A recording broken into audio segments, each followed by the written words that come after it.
My next guest is Congressman Darin LaHood, who is also very active in the Alzheimer's world. He sits on the House Ways and Means Committee and is the co-sponsor of the Comprehensive Care for Alzheimer's Act, which we'll talk about. Thanks for joining us today, Congressman. Hey, good to be with you, Bob. Well, at first, I do want to start again with some news of the day here. You know, we are getting really close to the debt limit deadline, which is June 1, it seems, but it could be maybe a week later. Are you confident there's going to be a deal and it can pass Congress? I am. I believe that we in the House showed a couple weeks ago that we could pass a bill to raise the debt ceiling, which House Republicans did. We, of course, packaged that with a spending cuts bill that helps show the American people that we can get our spending under control. We've raised the debt ceiling over 70 times in the history of Congress. I have confidence we're going to do that again. We can't default on our financial obligations, which would happen. It would be catastrophic. So I remain confident that we can get it done. I do think, though, there has to be a recognition that Republicans control the House of Representatives now. We have divided government. In the past, presidents have had to work together in a bipartisan way to compromise, and I think having spending cuts is the right compromise here. It's going to be an interesting couple of weeks. Well, let's jump in. You earlier this year, you spearheaded a bipartisan letter to HHS and CMS emphasizing the importance to access to FDA-approved Alzheimer's treatments. Where are we now? Well, I was proud to sponsor that letter along with a number of my colleagues. And really what we did in that letter, Bob, is to raise awareness with CMS.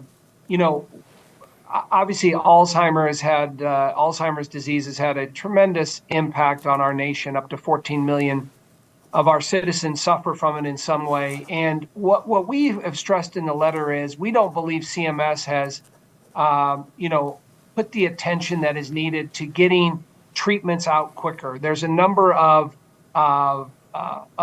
treatments that have been put forth, but the process within CMS, the evidence determination process, coverage and evidence determination, what's called CED, there's been a frustration on that. So myself and 70 of my colleagues generated this letter that raised awareness with CMS, asking them to take another look at this.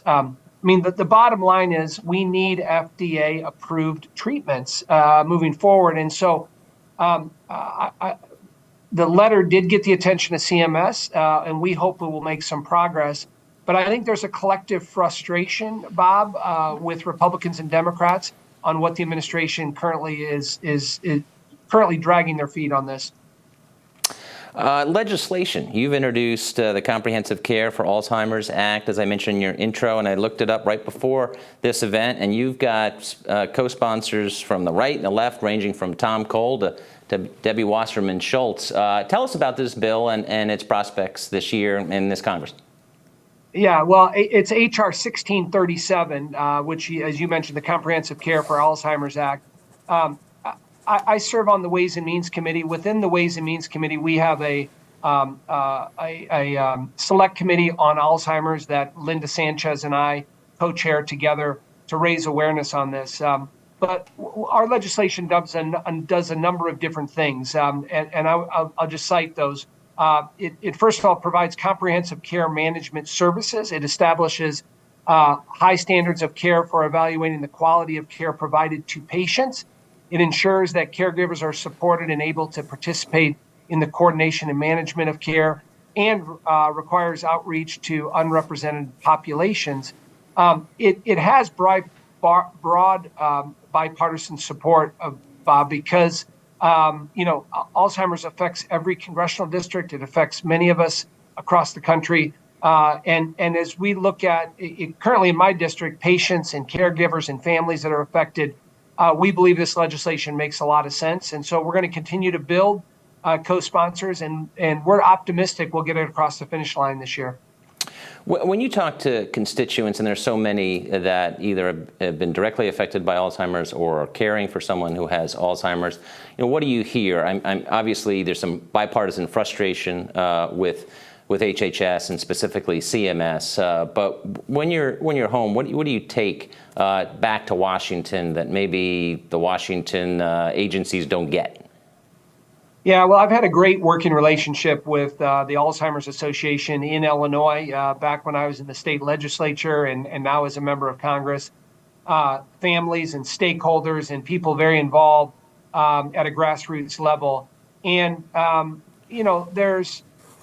there's obviously strong emotions when it comes to Alzheimer's because it affects so many families. And so what I've tried to stress is that obviously the federal government plays a role through the FDA process, but also in funding for Alzheimer's research. We've tried to raise the level of awareness on that and make sure that the federal government, and particularly the NIH, we have some unbelievable scientists and PhDs and researchers at the federal level. We want to make sure that from a congressional standpoint, from an oversight standpoint of those federal agencies, they're doing everything possible to help find a cure for Alzheimer's or help with treatments that are going to help with the symptoms of Alzheimer's to slow it down. That's a message I bring back to my constituents. It's also a public policy area I've been intimately involved with. I've had family members of my own that have suffered from Alzheimer's and passed away. And so I've seen it from a personal level, but also seen it from many of the families that I represent throughout Central Illinois.